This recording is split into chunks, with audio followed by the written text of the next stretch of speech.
साथियों, क्या आपने कभी सोचा है, कभी ध्यान दिया है, आखिर क्यों दुर्गा सप्तशती को इतना शक्तिशाली माना जाता है?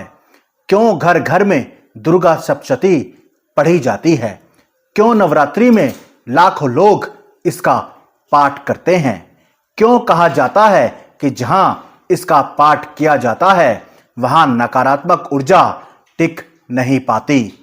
यह सच है, बहुत से लोग इसे डेली पढ़ते हैं और इसे एक धार्मिक ग्रंथ मानते हैं, लेकिन 90% लोग दुर्गा सप्तशती का असली रहस्य नहीं जानते। यह भी एक सच है। साथियों, दुर्गा सप्तशती को समझना केवल एक धार्मिक ग्रंथ को जानना नहीं है, बल्कि शक्ति के उस रहस्य को समझना है जो इस सृष्टि को चलाता है। तो आज की इस वीडियो में मैं यही बताने वाला हूं कि दुर्गा सप्तशती का असली रहस्य क्या है, दुर्गा सप्तशती को पढ़ने से क्या होता है, इसकी शक्ति क्या है, क्यों दुर्गा सप्तशती इतनी शक्तिशाली है और इसे कैसे पढ़ना चाहिए। तो आज की इस वीडियो को बहुत ध्यान से देखिएगा और सुनिएगा। अगर आप इस चैनल पर नए हैं तो इस चैनल को सब्सक्राइब जरूर कर लें और कमेंट में जय माता दी जरूर लिख दें और वीडियो को एक लाइक जरूर कर दें, क्योंकि यह वीडियो अच्छी होने वाली है। जय माता दी। तो चलते हैं वीडियो की तरफ। साथियों, दुर्गा सप्तशती, जिसे देवी महात्म्य भी कहा जाता है, मार्कंडेय पुराण का अत्यंत पवित्र और शक्तिशाली अंश है। इसमें 700 श्लोक हैं, लेकिन ये 700 श्लोक साधारण शब्द नहीं हैं, ये मंत्र हैं, ऊर्जा है, एक चेतना है। हर श्लोक एक विशिष्ट ध्वनि, तरंग, वाइब्रेशन उत्पन्न करता है और यह श्लोक ऊर्जा को सक्रिय करने वाला कोड है।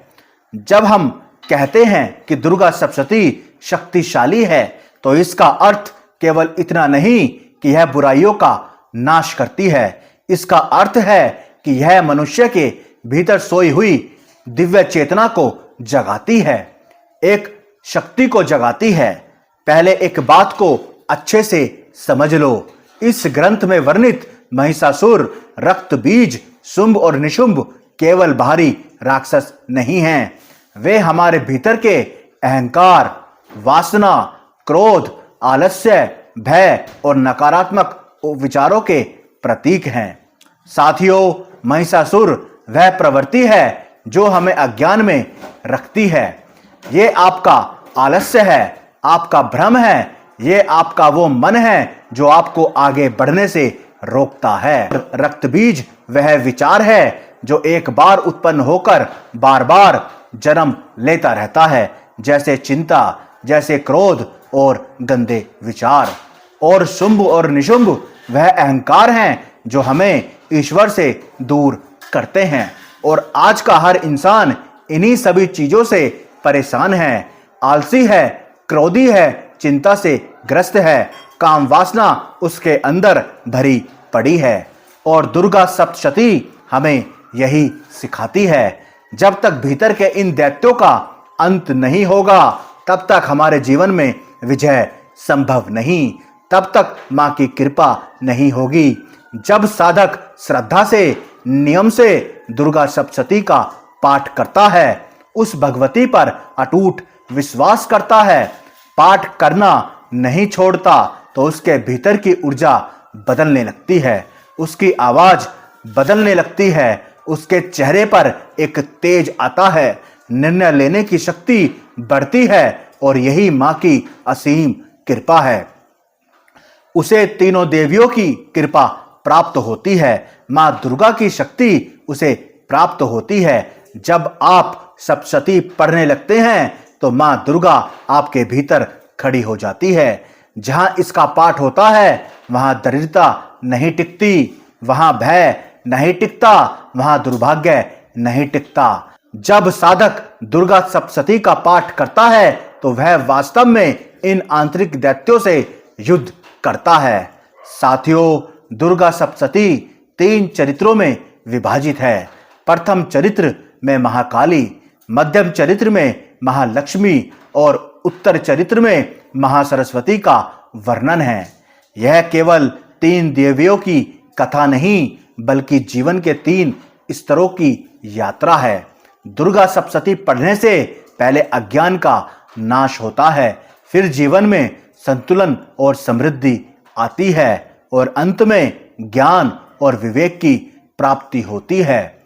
बहुत से लोग पूछते हैं, क्या वास्तव में इसका पाठ करने से मां की कृपा मिलती है? साथियों, एक बात याद रखना, कृपा केवल शब्दों से नहीं मिलती, भावना से मिलती है। जब कोई व्यक्ति नियम पूर्वक श्रद्धा के साथ शुद्ध मन से दुर्गा सप्तशती का पाठ करता है, कवच का पाठ करता है, चालीसा का पाठ करता है, तो उसके भीतर एक परिवर्तन होता है। उसका मन स्थिर होने लगता है, उसका भय कम होने लगता है, उसके निर्णय स्पष्ट होने लगते हैं। उसके ऊपर उसके घर में कोई तंत्र मंत्र काम नहीं करता, कोई बीमारी नहीं लगती, उसके सभी काम बनने लगते हैं। मां का हाथ उसके सर पर होता है और यही परिवर्तन मां की असीम असीम कृपा है। मेरा खुद का अनुभव है, जो नियम से दुर्गा सप्तशती का पाठ करता है वो साधक बहुत शक्तिशाली बन जाता है। छोटी मोटी सिद्धियां तो उसे ऐसे ही प्राप्त हो जाती हैं, लेकिन सिद्धि का अर्थ कभी चमत्कार नहीं होता। सच्ची सिद्धि है आत्म संयम, सच्ची सिद्धि है धैर्य, सच्ची सिद्धि है भय पर विजय, सच्ची सिद्धि है सच्ची शक्ति और सच्ची सिद्धि है मां के दर्शन, सच्ची सिद्धि है भारी संकटों से बचना। जब साधक नियमित रूप से पाठ करता है तो उसकी वाणी में प्रभाव आता है, व्यक्तित्व में तेज आता है, मन में दृढ़ता आती है और यही आध्यात्मिक सिद्धि है। यदि श्रद्धा, नियम और समझ के साथ धीरे धीरे समझते हुए इसका पाठ किया जाए, एक एक अध्याय पढ़ा जाए, तो यह केवल भाग्य नहीं बदलती, यह दृष्टिकोण ही बदल देती है। और जब दृष्टिकोण बदल जाता है तो जीवन स्वयं बदल जाता है, साधक की पूरी जिंदगी बदल जाती है। कई बार तो साधक को मां के दर्शन होते हैं, मां उसके अंग संग रहती है, मां की शक्ति उसके साथ चलती है, मां उसकी खुद रक्षा करती है। दुर्गा सप्तशती पढ़ने से हनुमान जी की कृपा, भैरव बाबा की कृपा, भगवान शिव और मां पार्वती की कृपा स्वयं ही साधक पर हो जाती है। उस साधक के ऊपर कोई हाथ नहीं डाल सकता, उसका ऑरा इतना शक्तिशाली हो जाता है, प्रचंड हो जाता है कि नेगेटिविटी उससे कोसों दूर रहती है। उसे किसी से भय नहीं लगता, वो दूसरों को आसरा देता है। साथियों, दुर्गा सप्तशती को केवल एक कथा ग्रंथ समझना बहुत बड़ी भूल होगी। यह मंत्रमयी शक्ति का महासागर है। हर श्लोक में बीज मंत्रों की प्रचंड ऊर्जा है। यह ग्रंथ केवल पढ़ने के लिए नहीं, जागरण के लिए है। कहा जाता है, जहां दुर्गा सप्तशती का पाठ होता है वहां नकारात्मक शक्तियां टिक नहीं पाती। भय, बाधा, रोग, शत्रु और मानसिक अशांति को दूर करने वाला ये एक दिव्य कवच है। साधक के भीतर शक्ति को जागृत करने वाला यह एक आध्यात्मिक विज्ञान है। साथियों, जब आप सच्चे मन से मां को पुकारोगे तो मां आपको कभी खाली हाथ नहीं लौटाएगी। तो आज से नवरात्रि का इंतजार मत कीजिए, आज से ही एक अध्याय शुरू कीजिए, क्योंकि जिस दिन आपने दुर्गा सप्तशती को समझ लिया, अपने आप को मां को समर्पित कर दिया, मां पर विश्वास कर लिया, उस दिन आपने अपने भीतर की देवी को पहचान लिया।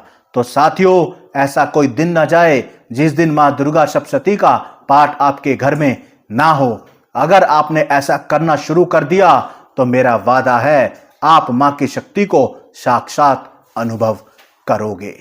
जय माता दी, जय माता दी।